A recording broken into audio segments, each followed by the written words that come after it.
108th meeting of the Battle of the Brazos. Texas A&M and Baylor, and what a game. Close to 90,000 in attendance. Sorry about that. Look at the end of this play, Gus. You remember what happened before with Tevin Reese with the penalty he got? Watch him get up. This is what I thought I saw. I thought I saw him slamming it down. I saw the motion. The ball came out of his hand early. I think he's fortunate it did. Last thing he needed was to finish that play and spike it on a defender. In this game, we've had 947 yards of offense, 9 touchdowns, and just 1 turnover. First down and goal of the 9-yard line for Robert Griffin III.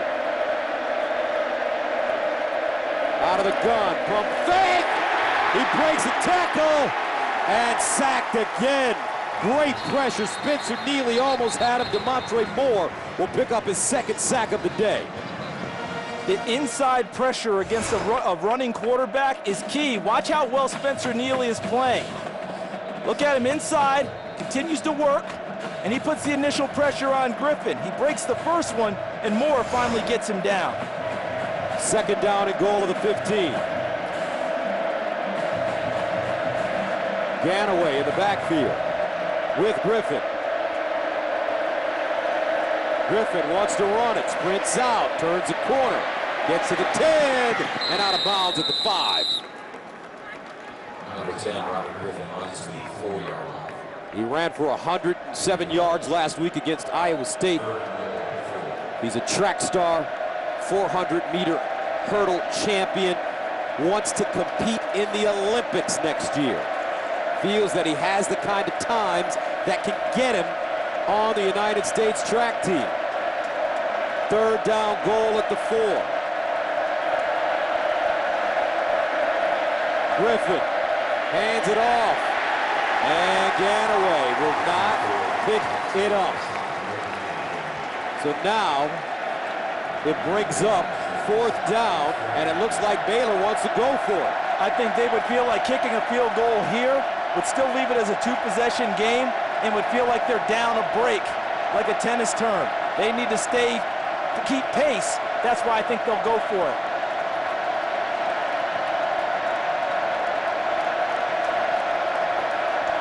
Griffin lining up in the shotgun. 4th down and goal at the 4. Griffin in trouble in the end zone. Incomplete. And Baylor turns it over on down. A&M bringing the heat.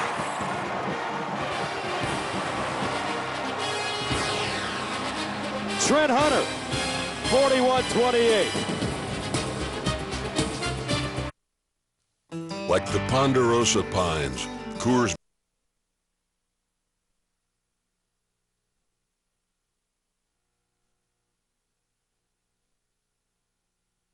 mistimes his jump. They had an opportunity, unable to complete it. So instead, A&M gets the ball at their own 4-yard line. And here's an opportunity for the Aggies, even with 13 minutes to go, to put together a drive to rip the heart out of this Baylor defense. 1st down and 10 at the 4.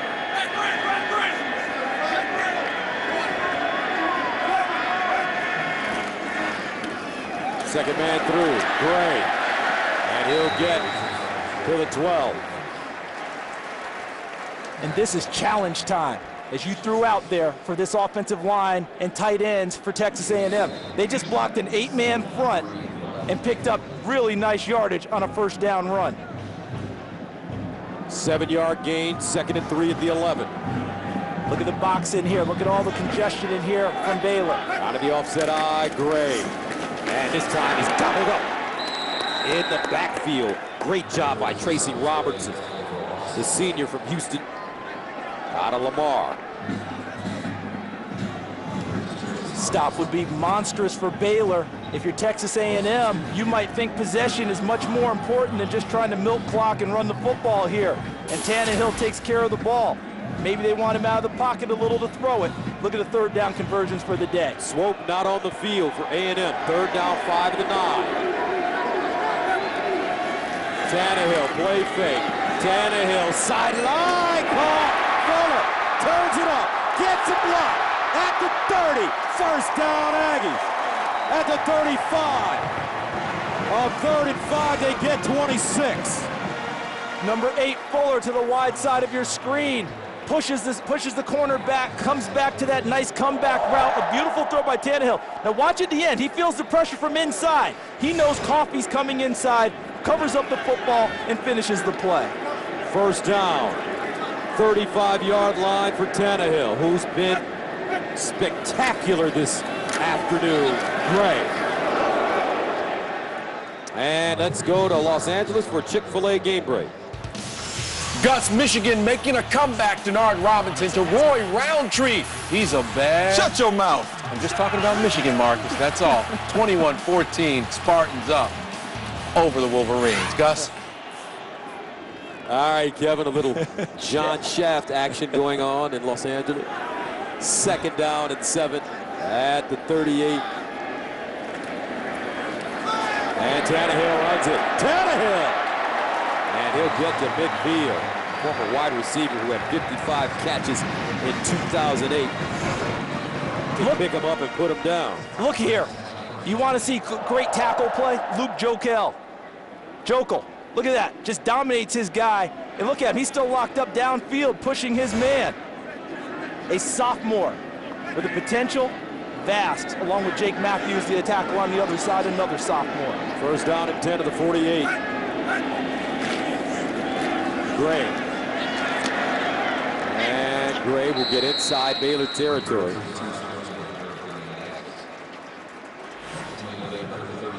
Jeff Fuller now setting a school record, 2,615 receiving yards. Terrence Murphy's record, 2,600. He already holds the record for most touchdowns as a wide receiver, 30 in his career. Making his father, the former 49er, Jeff Fuller, awfully proud. 2nd down and 5 to the 47. Tannehill setting up deep in the pocket, looking for it all! Touchdown! Wachiku! 47 yards!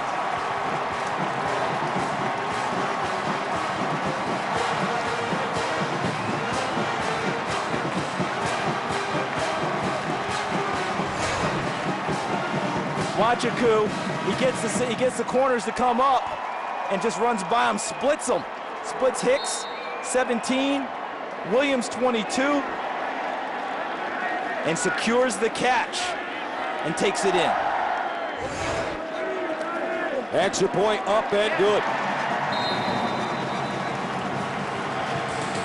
Texas A&M showing an ability to come up with the big play.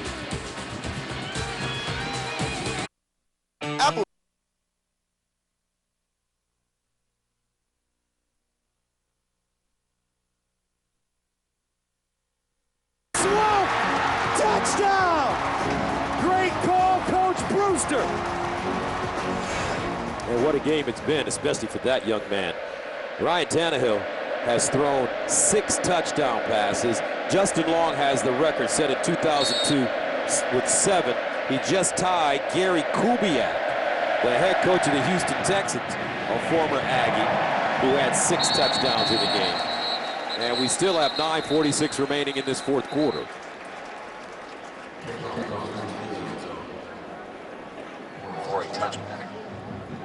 We're still not at relaxation stage either for Texas A&M. The difference in this game, 2 stops.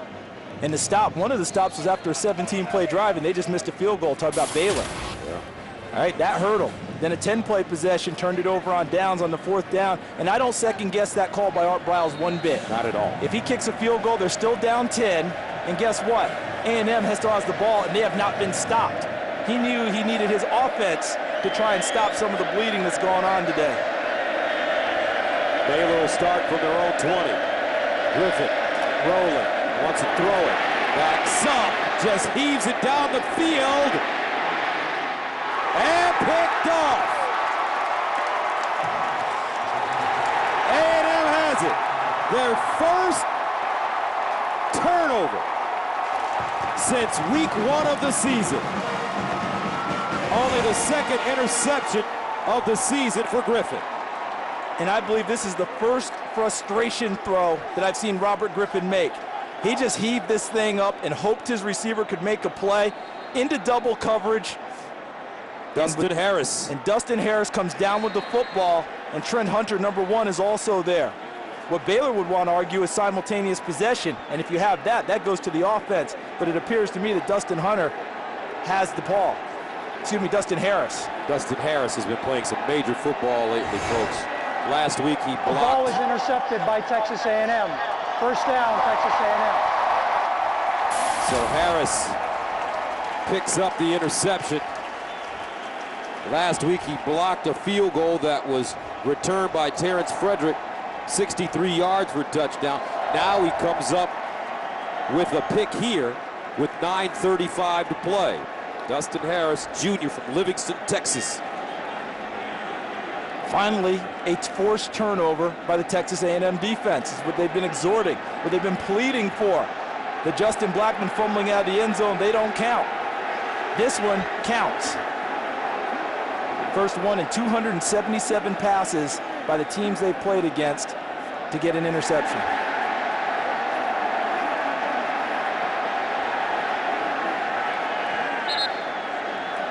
So Ryan Tannehill and the Aggies offense take over at the 34-yard line. Remember, this could be the final meeting between these two rivals, with A&M heading into the SEC next year. They run the football. And the bad blood started years ago, from what I understand. I learned that this week. Years ago, when Texas A&M was a all-male school, they would travel 90 miles to Baylor and date Baylor girls, and I don't think that the Baylor guys took too kindly to that. You don't come on our turf and date our young ladies. We'll see you on the football field, fellas. And the bad blood began right there, justifiably so. On second down, Michael with a first down, and he lowers his shoulder and gets out of bounds at midfield. Also Charles Davis.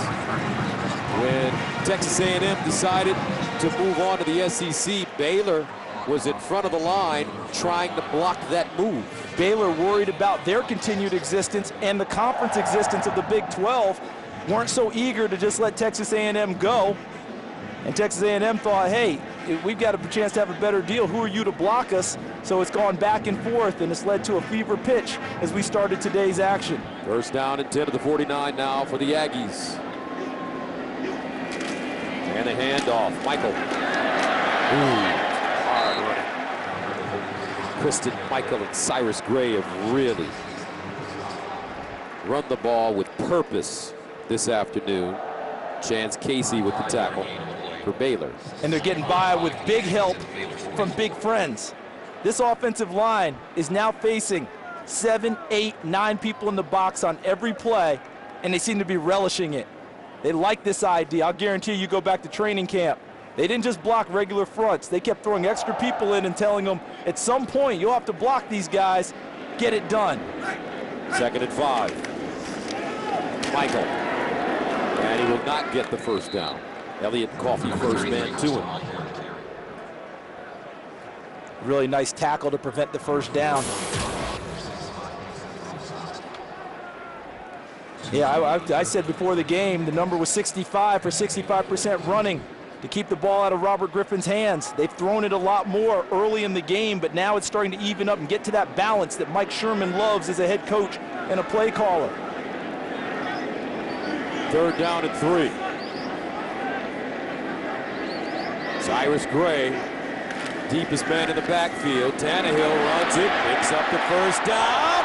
Tannehill cuts it across, still running. Look at the wide receiver quarterback down inside the 10. This kid can play the game. They always say you have to guard your back door on this quarterback run play, but it wasn't just the back door. He went through the front too. With a vision, realizing where defenders were and finishing up the play. A gain of 34 yards First down and goal at the 8.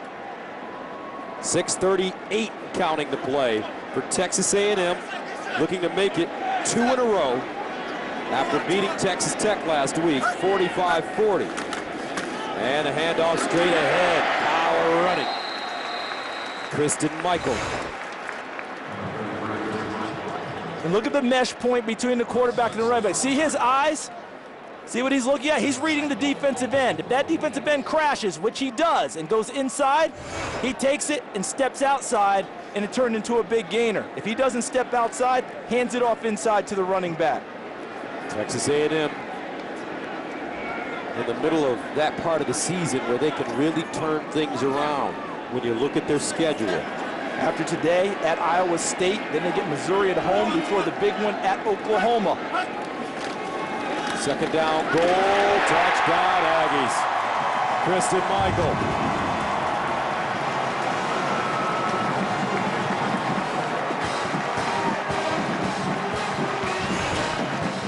This is just a man's run right here. I'm not even going to draw anything. Just watch and enjoy offensive line play and determine running from a running back.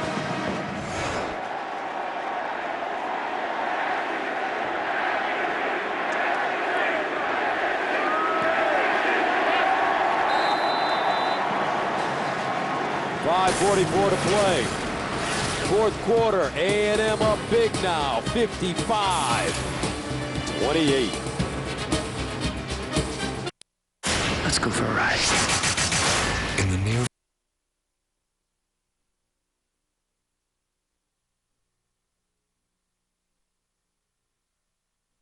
Bring all the in-depth analysis tomorrow at noon Eastern, 9 a.m. Pacific, only on Fox. As you take a look at the scoring drive, Michael over 100 yards rushing now. All 7 plays on the drive, runs.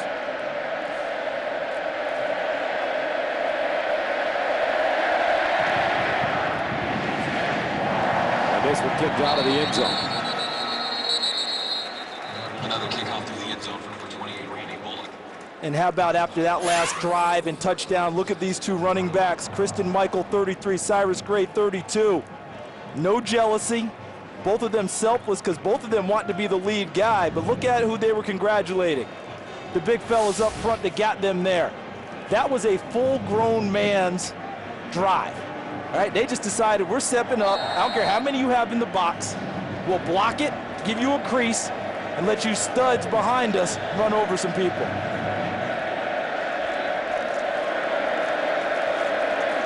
First and 10 line brought to you by Russell Athletic from the 20. Griffin checks it down, and Ganaway out of the backfield. And Ganaway runs out of bounds after picking up the first down. For Baylor, their schedule after this game with Texas A&M, Oklahoma State next week, followed by Missouri, Kansas, Oklahoma, and Texas Tech. And this is Wright with the catch, crosses field, and dives forward, picks up another first down. Flag on the play, though. Holding on the offense, number 79. 10-yard penalty, first down. That's Robert T. Griffin. No relation. He'll be the right guard. Excuse me.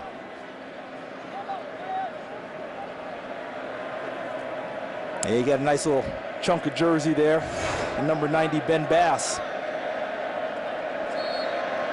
That's a first offensive holding penalty for either team this afternoon. First down. And a long 20 at the 21. Griffin, pump fake. Steps out of the pocket, throws on the run. And incomplete. Intended for Terrence Williams. Did you just say that's the first offensive holding penalty for either team today? Yes, sir. With mobile quarterbacks that move around the way they do, normally that's what happens. You move around in the pocket, your guy tries to help, he gets a penalty. That's amazing. That is a fact. Brings up second down at 20.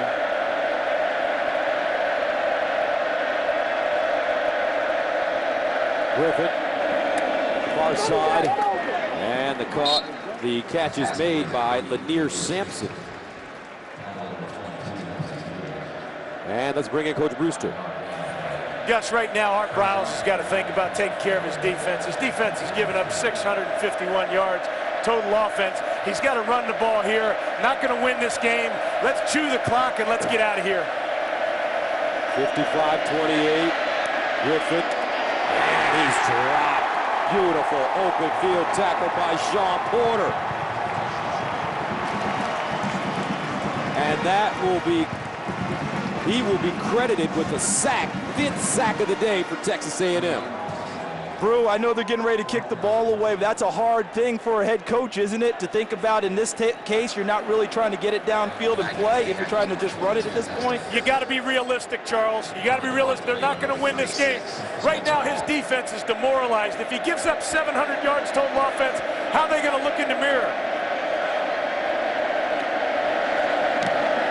So the Bears send it away. Dustin Harris back deep, number 34.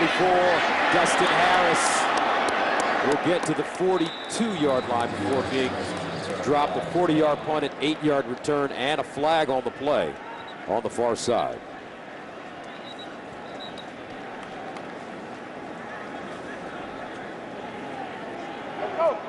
During return, blocking the back, receiving team number 6, 10-yard penalty.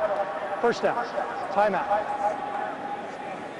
So with 3 minutes and 45 seconds remaining in the fourth, Texas A&M has the lead and the football. Aggie pride.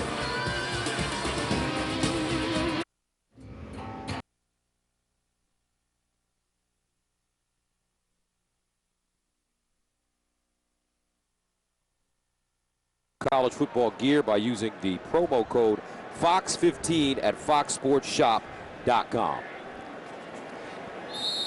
New quarterback in the game for Texas A&M now, Jameel Showers, who's played a little bit so far this year, played against Idaho, 4 for 4 throwing the ball. They like his potential.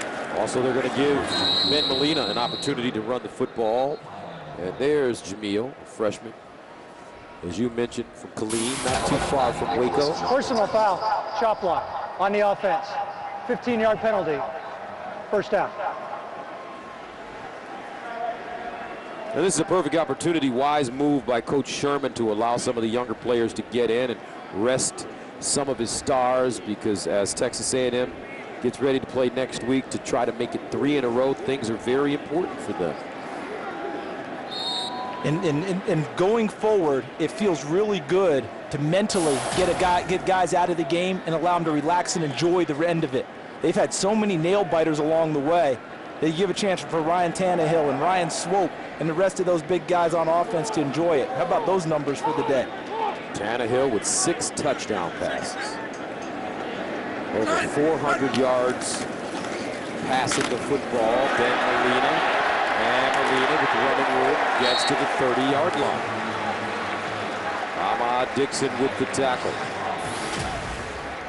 Battle of the Brazos. Brazos River. Griffin, 22 passing touchdowns, tying a school and season record. Swope, what a game, 4 touchdowns. Fuller becomes the all-time leading receiver in A&M history. And Tannehill misses a record by 1. I think school record you said was 7, and he got 6 and moves into second place, but I don't think he's going to mind sitting out the rest of the way. Second down and 4 at the 29. And Molina will run it once again and pick up a first down. Where did this game change, Charles? What happened? I thought it changed, Gus, when Baylor had a 17-play drive and culminated with a missed field goal, no points. You know, this is almost arena football type game where the team that just gets a few key stops in a game, you don't worry about yardage, you don't worry about points. Get a few key stops, maybe limit them to 3 instead of 7. I thought at that point the game started to switch to A&M's favor, and then they set the pace with Baylor chasing the rest of the way. So after losing those 2 big games to top 10 teams, Oklahoma State and Arkansas, after leading both of those teams by double-digit numbers, A&M is at that point in their season right now where they can make a serious rebound. And as you mentioned, they only have 1 conference loss. And they're counting on getting some help along the way if they take care of their business. Remember, Oklahoma's the favorite in this Big 12. They go and play Oklahoma, so they get to handle that head-to-head. Oklahoma still has Oklahoma State on the schedule for the last game of the year. So when you're looking down as we go, we've got an undefeated Oklahoma State team that we'll see next week against Missouri. And as we all know in this conference, the way people can throw it around, no game is a lock in the Big 12. And while we're waiting to see if Ahmad Dixon is okay, next week, as you mentioned, Charles, we've got a matchup for you. Oklahoma State. It's going to be exciting to watch the Cowboys as they take on Mizzou. James Franklin's going to have to step up. He didn't look good last week. But he can get right. But he can get right quickly. Henry Josie, the running back. And Missouri up 31-10 in their game today at the half. So they're looking pretty good. And Dixon having to be helped over to the sideline. So that's Missouri over Iowa State, 31-10 at the half. And Oklahoma State, you always hear Brandon Whedon, the quarterback, who turned 28 yesterday. So happy birthday to Brandon Whedon. You always hear about Justin Blackman, the wide receiver. They have more weapons than that. They have a young man named Randall who can run the football. And they've gotten better and better on the defensive side of the ball with Bill Young as their coordinator. That will be the difference for them if they're to win a Big 12 title this year, being able to stop people in key situations. Tell you what, that A&M Oklahoma game is going to be something to watch. A&M took care of them last year right here at Kyle Field. And you pointed out something earlier in the game about the similarities in looks on offense between A&M and Oklahoma. And Brew talked about Landry Jones and Ryan Tannehill and how similar they are, yet Tannehill can move it better with his legs. Ben Molina running the ball with 56 seconds remaining. Let's take a look at our Sprint Unlimited update. And this is where the game started to change. That was the end of that 17-play drive. They get a sack, missed field goal. That's a 4th down opportunity at the end of a 10-play drive that they're not able to convert. The first frustration throw I thought I've seen out of Robert Griffin all year long. Throws into double, maybe even triple coverage. Gets it picked off by Dustin Harris. And those key stops fueled Texas A&M because they weren't stopped at all on offense. So the Aggies will take a knee. Texas A&M 55, Baylor 28. The Aggies improved to 4-2, 2-1 in conference play. Baylor falling to 4-2 overall, 1-2 in the Big 12. A&M with 684 yards in total offense, 9 touchdowns. Tannehill throws for 6 and over 400 yards. Next Saturday on the FX Game of the Week, we'll be in Columbia, Missouri, where the Oklahoma State Cowboys face the Missouri Tigers at noon Eastern, 9 a.m. Pacific. Coming up next after commercial break, How I Met Your Mother. For Charles Davis, Tim Brewster, and our entire crew, I'm Gus Johnson saying so long from Kyle Field here in College Station, Texas. You've been watching college football on FX. Can I help you?